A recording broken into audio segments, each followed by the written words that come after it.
advertisement. Video player. Video player. You can skip ad. Ad can you skip at middle dot. Skip ad. What?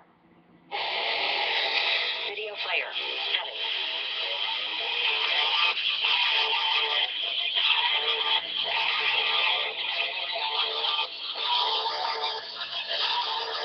And 3, 2.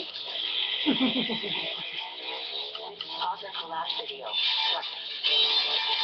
Video will be paused and available on the bottom right of the screen. Hello, folks. This is your party host, Blind Adam. It's a little bit more quiet and subdued. And, not going to have a long episode today. I'm going to play an interview with our good friend, Anthony Hammock of comixheatingup.net. I'd like to thank Anthony for doing another interview with me. And, a lot of great insight into speculating on comics. And, it's been a long couple days. This was supposed to be yesterday, but YouTube decided to fuck up once again. So, gonna play that for you. And if I feel like doing it, or if I don't fall asleep, I also will play a field trip of my adventure into walking into town today. And I thank you all for being a loving and awesome sauce family. And I thank you for enjoying the journey with me. Peace. Testify. Testify. And I'm sorry for the bed not being made. Kevin Smith is the great. And we now are recording officially. Yeah.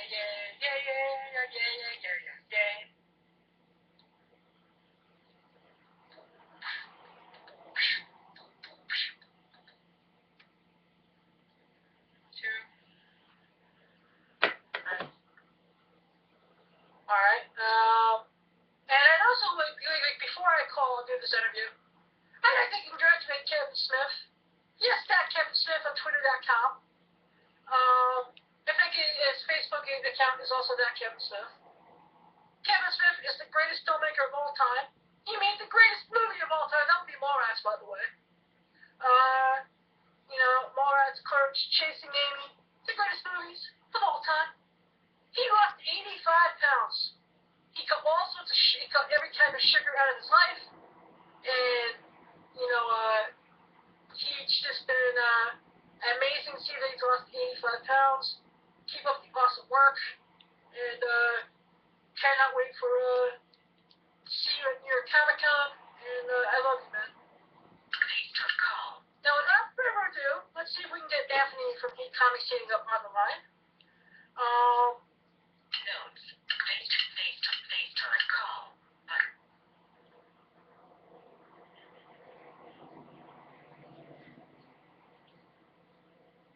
think it's been 10 minutes now. Hope so. If not, tell him I do apologize.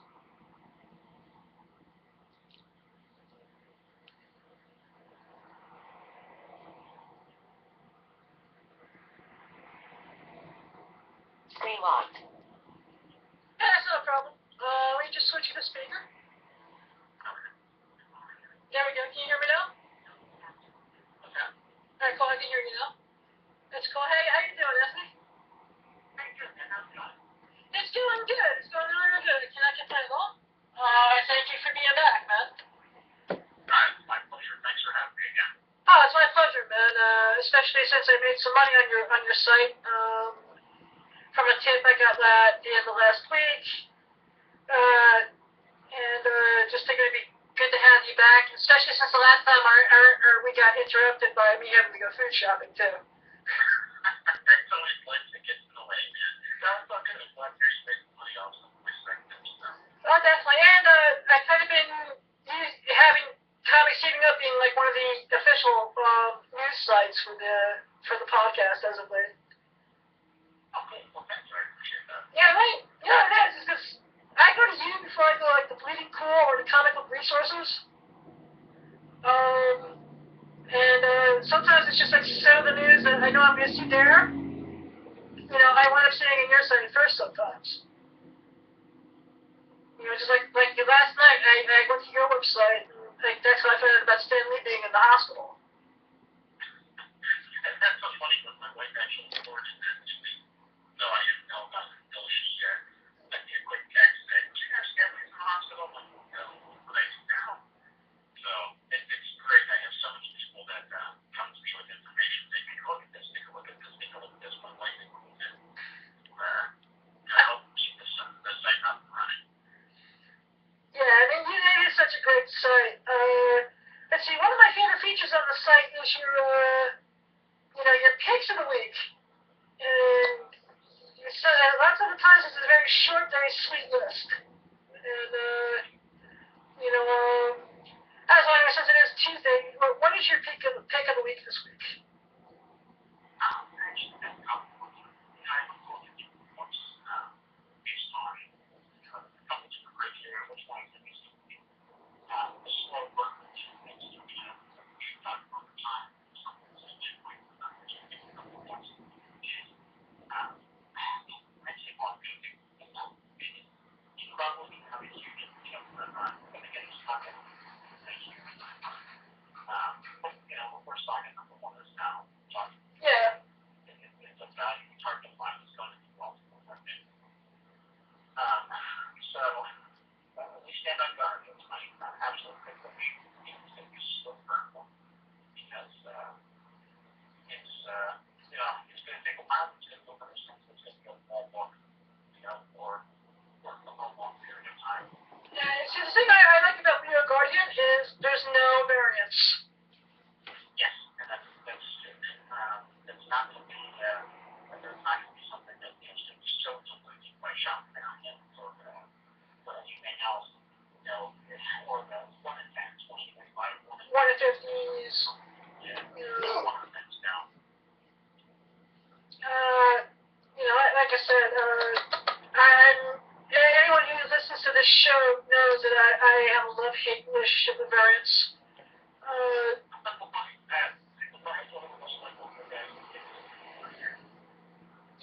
I just think it's way too many of them, and there's way too many shops doing their own variants. It's even as a retailer or a dealer or a fan even, it's just so hard to when you have 40 different covers. It's like, well, okay, if I'm a completist, which I'm not, thank goodness, then it's like you're screwed. I'm sorry, I think you said you have a love-hate relationship with running people on, not very in general. That's why to some extent, I get the same thing, man. Anything I touch tends to just, spell it out. So, yeah, that's sometimes, that's pretty much it. Yeah, definitely. Actually, the one variant this week, though, I am specking on pretty heavily are the Mickey Mouse variants. Oh, yeah, Mickey Mouse is a huge book. Just, you can, this is one of the is that you got kids and kids that get all these books. Kids and sticky papers that come on the books of books you can use for. You can take, say, quarter of the whatever it turns out to be, give it to the kid. It's just going to be really nice. Oh, definitely. But it's a good thing that it is the best gateway drug to get kids into comics. Yeah, absolutely. And Mickey Mouse is going to be, oh boy, now I have Marvel, and now I have my own book. Sorry, I had to get that in there. Thanks. Let's see. Since the last time that we spoke, I got to watch your interview you did with Kevin Eastman of the co-creator of Teenage Mutant Turtles again. Yes. And that was a great interview, by the way. I really enjoyed it. Yeah, man. The fact that yes, I should have camera that I just threw up my iPad, recording what I could on the interview. I was like, professional guy here, but he and I talked for like 15 minutes before I started recording. Just birthday that day. Just man, he's such that dynamic personality. He's just so fun to talk to. So thank you. I really appreciate that.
hell? Please. Stop record 12:31. Alright, due to technical difficulties, I had to put batteries in the damn recorder. Wasn't that special? We take that and we like that. We take one battery out like that. We open up Mr. Pack of batteries here. Damn it. I can't.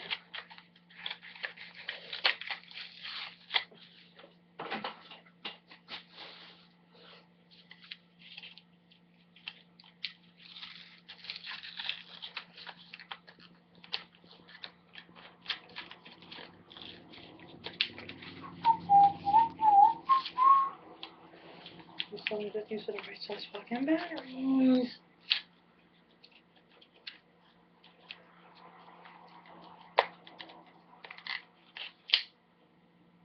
Please tell me these are the right size. Please tell me these are the right size. Yeah, you would flip.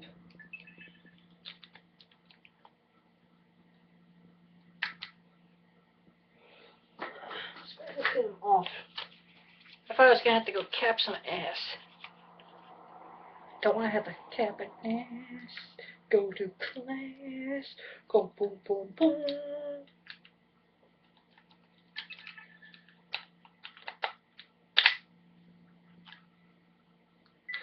With the cartoon that lulled me to sleep on Sunday night. It's great stuff. And with the death of Donatello, he's sending back issues that were worth specking on from the Turtles. I'm just going to be just classic books. Just triggers like Procedure Toy, bring back, all the little associated books that go along with it. Your original miniseries, original miniseries, books like that. That's a long-term goal. That's what they're pushing. I'm going to go out quickly, quickly. Because, some of those books, and if you can find any of your early terms, which I think I have down to, the first ones I have down to 5. Then I have, first, second, third, which, that bigger magazine size journals books. Actually, Correct. Okay. I'm sorry. Two books that I really see kind of going up a little bit is the Raphael #1, which is the first Casey Jones.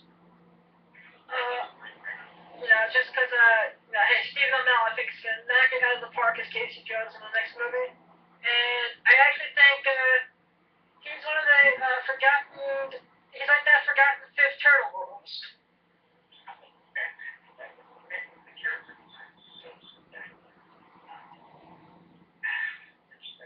So much involved, with the characters. I always look at what they translates well from all these into the comic book and the cartoon.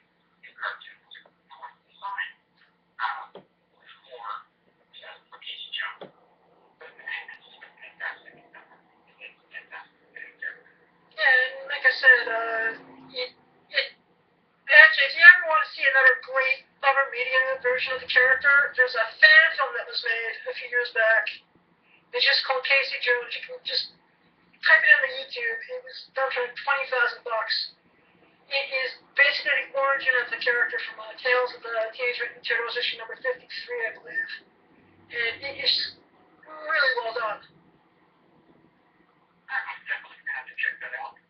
I'll tell you this, perspective. This is a short one, it's fine. And let's just try to read it. Teenage Mutant Ninja Turtles number 32. It's got a great cover. That essentially the cover. But there's a second printing to it. And the funny thing in the second printing is it was done in color.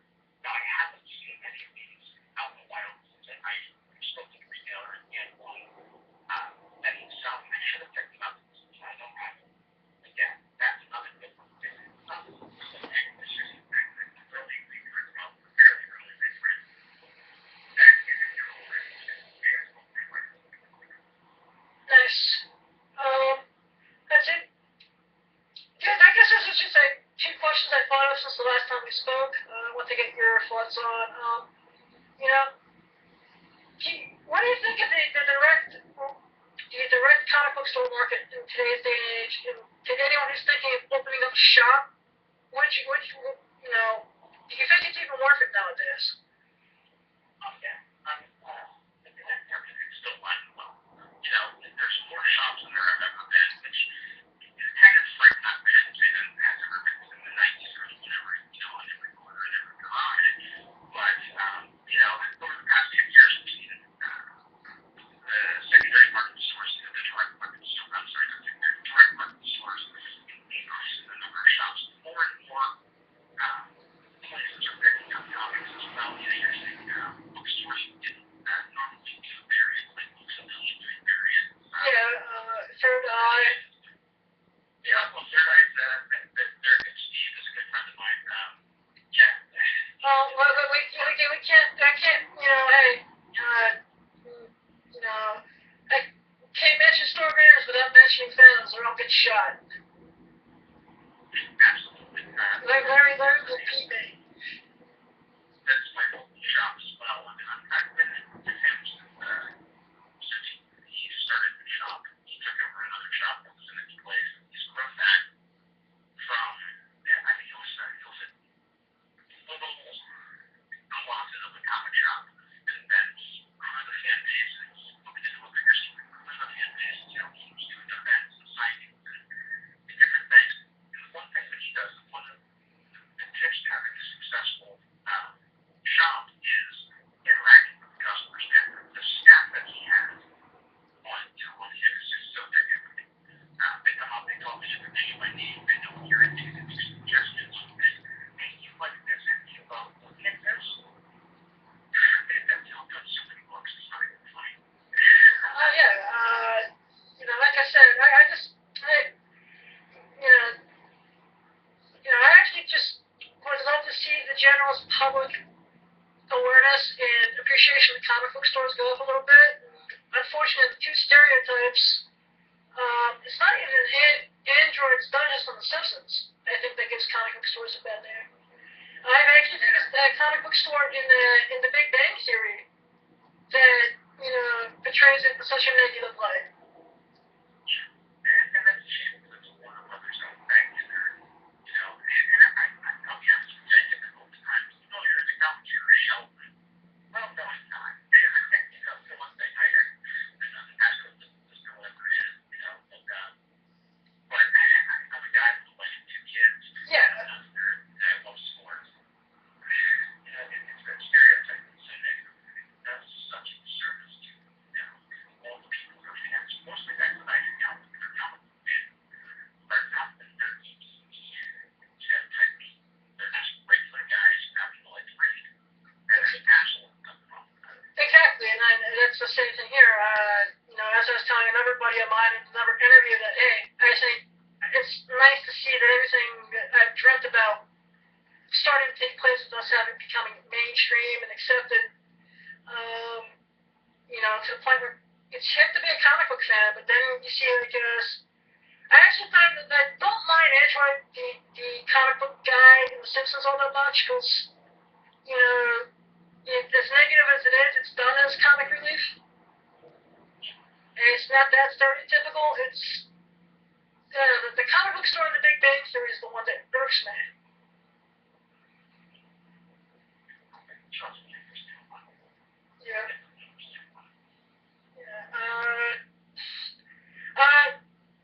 Let's see. I guess the other big news on the Marvel TV front is Punisher getting cast in Daredevil season 2. That's pretty good. I'm sure I haven't really been talking about it. That's all. I mean, it's a shame. There was a Thomas Jane short, I think it was called like Laundry or something. It's called Dirty Laundry. It's actually the best. Dirty Laundry. That was so good, and I was like, they could have taken that and expanded on it. Fantastic. Now, Thomas Jane actually made that himself. Yeah. You know, so he wasn't in control of Marvel. But have you seen any uptick in Punisher appearances in the last couple days on eBay? I haven't. There's one that I'm looking at. I'm the one on the secret. I haven't had a chance. I haven't had a chance to check it out. I just been slammed at work and slammed trying to get things ready for Wednesday. Yeah, I hear you. I know your day job is pretty taxing, so. Yeah, absolutely is. But yeah, I actually sent this tip over to this suggestion over to our good buddy Jimmy McWeeny, and I just write something for him once a week. I don't know if he ever posted.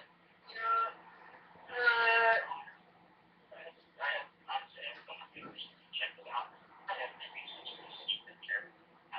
I love Jimmy. Jimmy's been really good to me, but I was telling him, hey, for everyone who wants it, I want to know if you agree with this. Everyone who wants a cheap way to get a amazing 129, you either can go with low grade or and Marvel tells it 106. Oh, shit.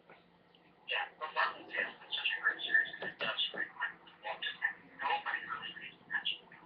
And there's nothing not good. There's something once in that series.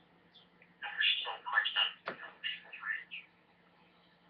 Like I said, 106, they had the cool thing with the 106 reprint, it's the exact same cover.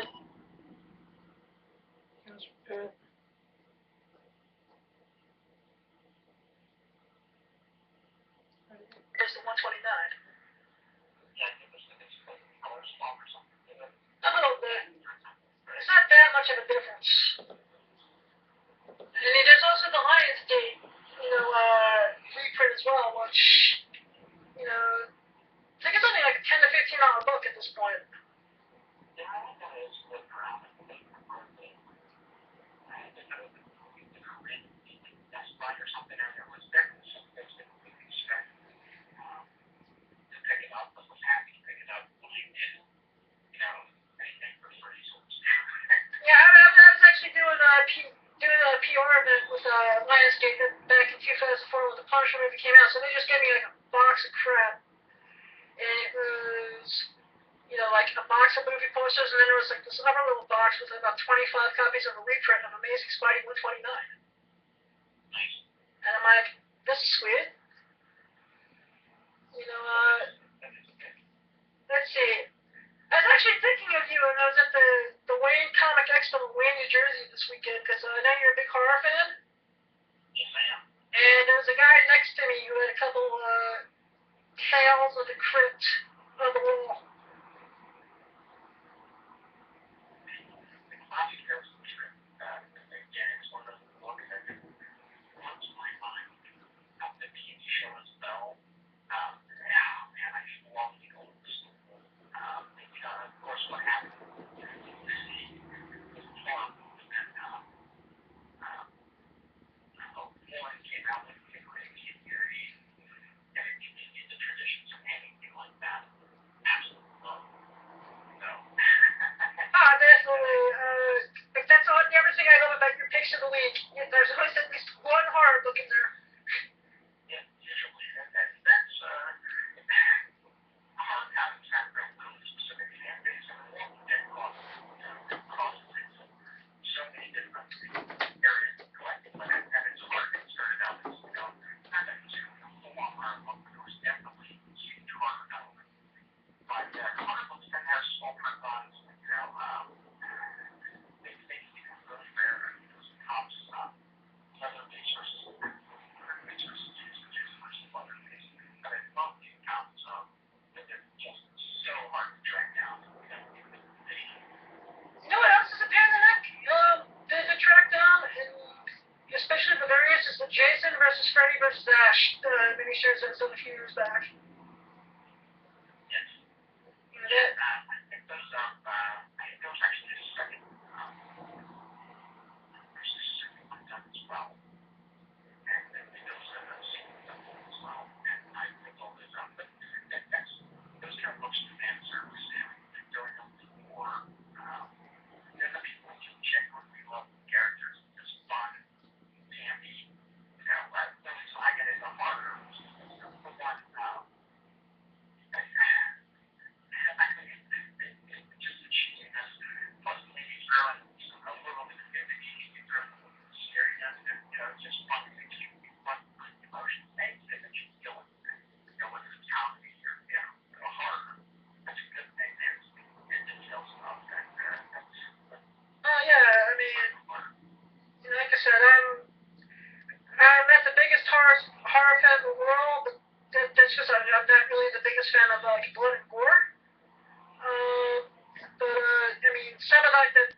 like the old EC stuff, I actually find very comical for some reason.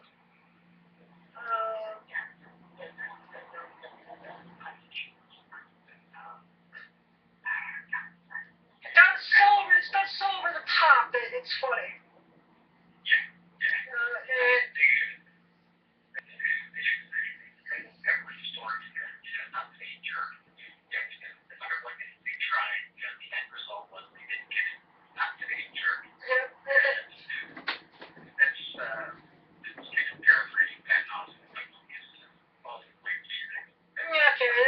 I'll do that when I'm not doing that. You've watched almost every episode of my podcast, and know that when I'm not doing an interview and I'm not trying to put the serious head on, when I don't have a hat on and I'm talking like this, I'm trying to be halfway serious. I could save the Patton Oswalt imitation when I had the baseball cap on and I have no guests.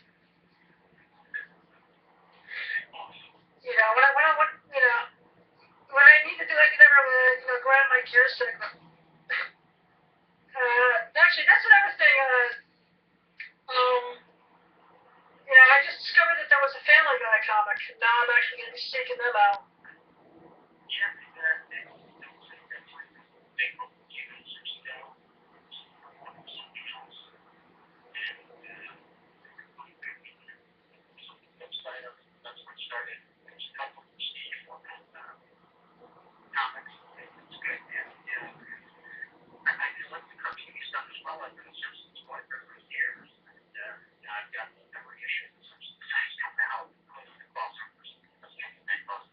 Actually, my favorite two books were the Simpsons Futurama crossover that they did.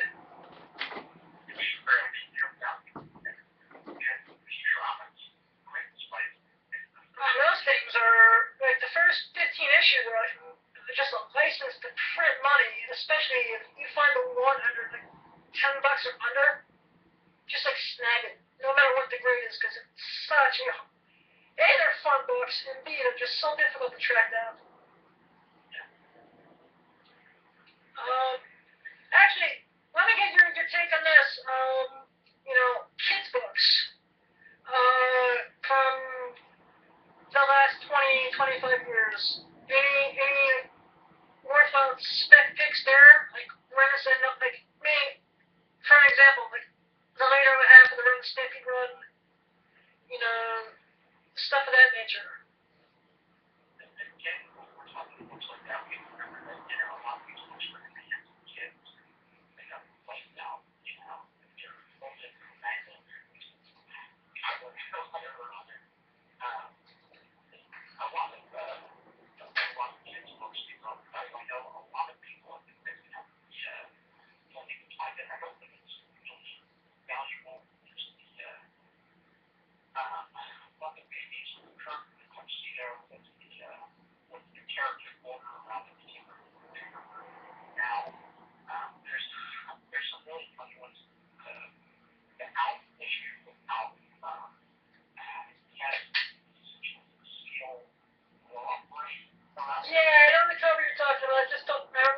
I know the Alpha 41 is always, hard to get. You know what? Murphy's Law will come to us when we're done with the interview.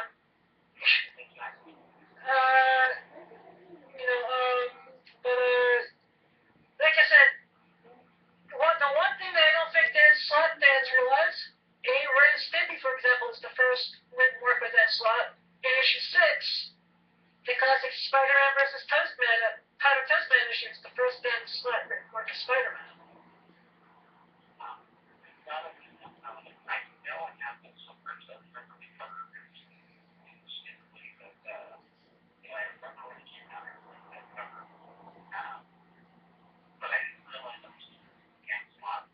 Actually, I talked to him at a convention recently, and he was telling me as he was doing the character voices. This was right before I started the podcast, unfortunately.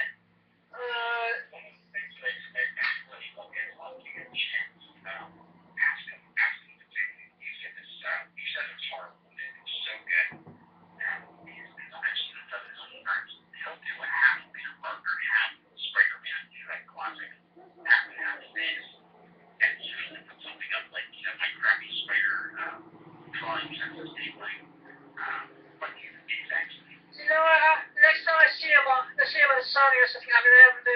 That's awesome.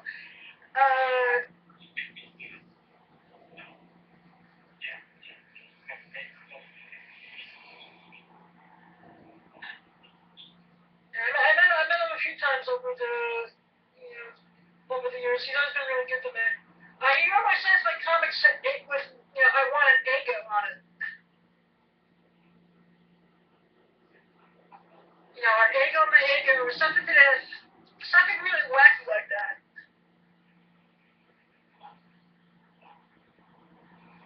Let's see. Do you have any advice there on people who want to speculate on a shoestring budget?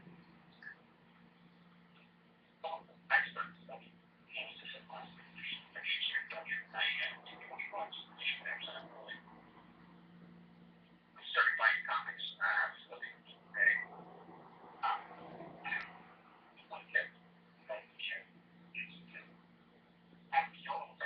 Yeah, sure.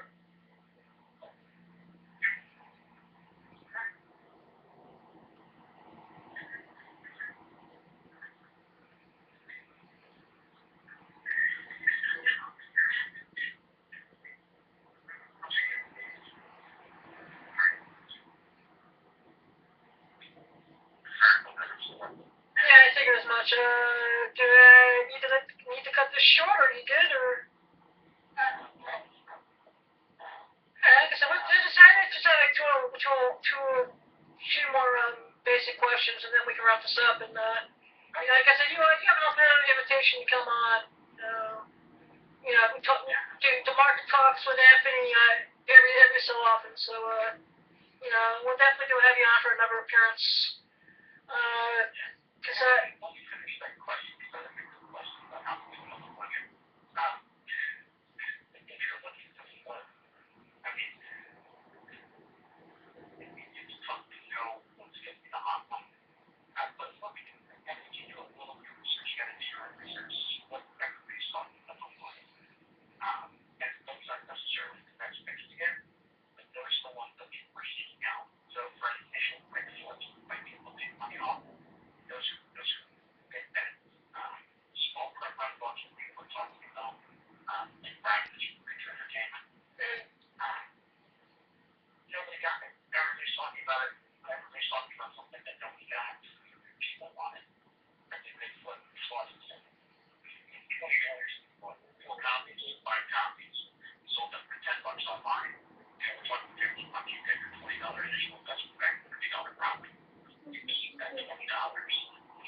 because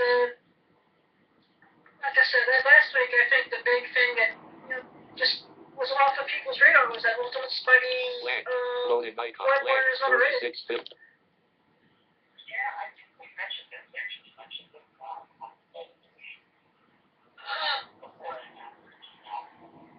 I think I just saw it on comic book scalping. I think before I saw it on your side, but I flipped back and forth between your site and Jimmy's site so many times throughout the week.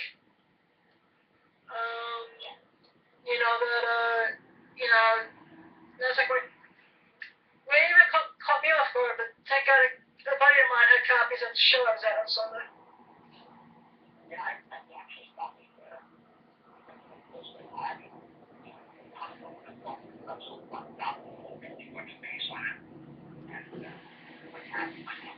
Oh yeah, I mean, I knew they were going to go up, but I didn't think they were going to do it that fast.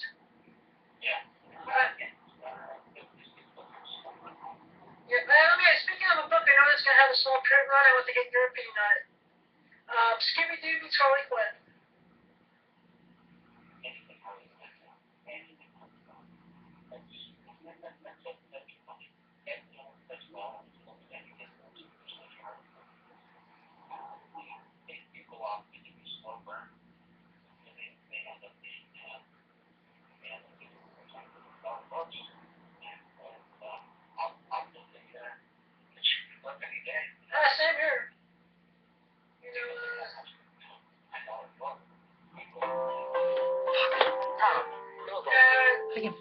kill you right now. We got Ant-Man coming out for the next big superhero movie. Do you think it's gonna be the next Guardians, or do you think the mouse is gonna be upset?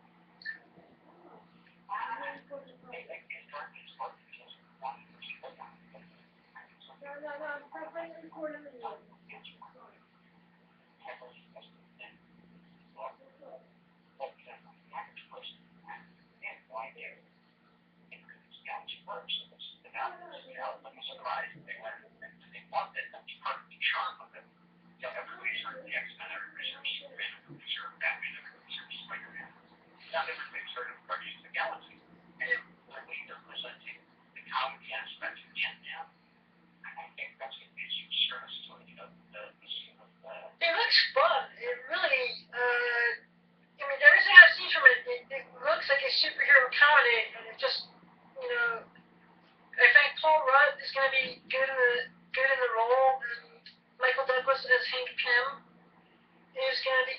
I really think it's going to be fun.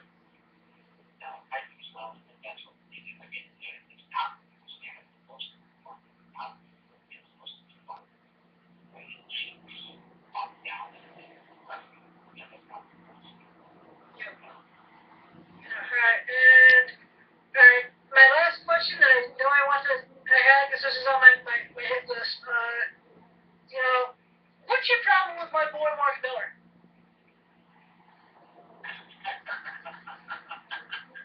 I mean, I said the player ain't, you know, they,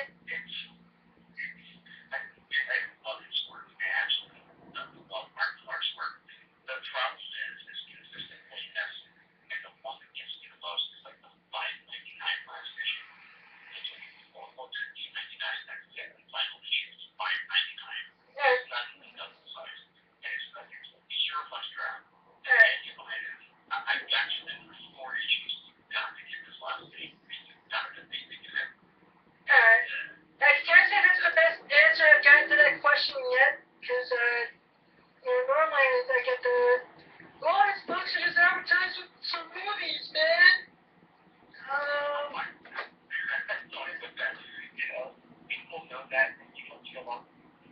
Now give me call back in about 5 minutes. Alright, cool.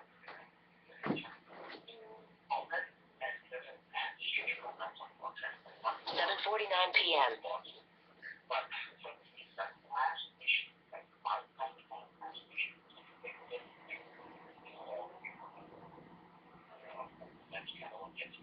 That's true. I mean, I love his work. I've met him a few times.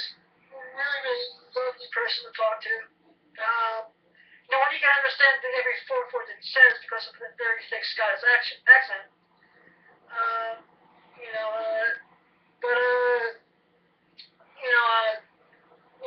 the one thing that does get me with his work is the chronic lateness. You know, it's just like, you know, Chrononauts, Zep just seems to not be that big of a victim of it, but MPH, wow. Even Jupiter's Circle. But there aren't two spec books from him that, you know, hey, I think are good right now. Superior number 1, because I know that the script is just in, and you can find them in the dollar boxes. And his Swamp Thing run, you know, I think is good.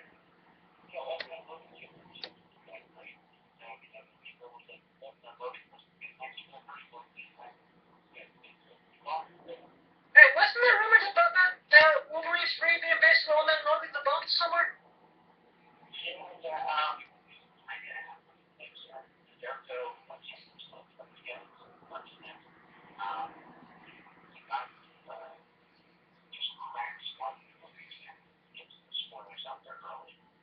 Yeah, no, he's insane.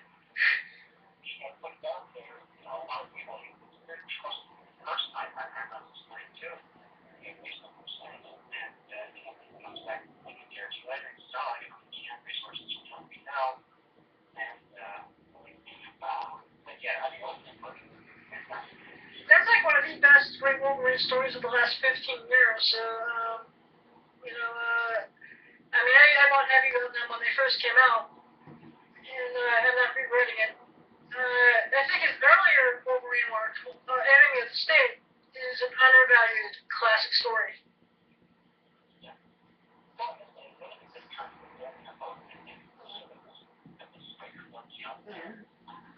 Yeah, I actually thanked him for that, because that was one of my first memories of Spider-Man is Spidey 160, where it's the cover is Spider-Man versus the Spider-Buggy. And then to just see it brought back in Old Man Logan is just, it's awesome sauce.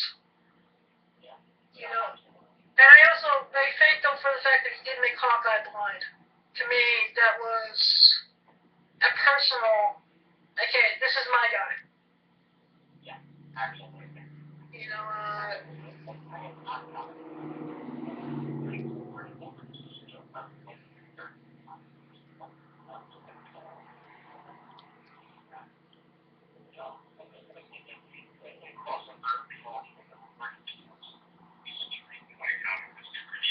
oh, definitely.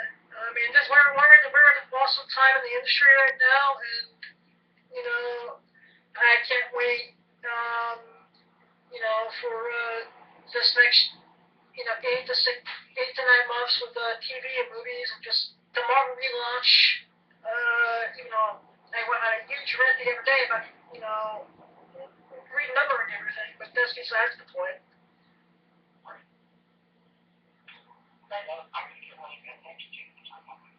You know what? I thank you so much for everything you do, Anthony. I thank you for all the support of the podcast, and we will be in touch, my friend. All right, take care. We'll be in touch. All right, see you. Alright, folks. I do apologize for my cell phone ringing. For future episodes, the new podcast policy is my phone, unless I'm playing music or getting clips, will no longer be on during an episode of the podcast because people like to call me. And that's just rude. So, I do apologize. Apologize? Apologize. Once again, I'd like to thank Anthony of Comics Heating Up, the official news source of the Awesome Sauce Comics podcast, for doing the interview with me. I thank him for taking the time out of his very busy day to rap about the industry and about certain books heating up and certain tips on how to make money with comics. As always, keep one foot in the gutter, one fist in the gold, too hot to handle, too cold to hold. Blind Adam out. Awesome sauce. Stop recording, cancel button, stop 46, stop recording button, enter.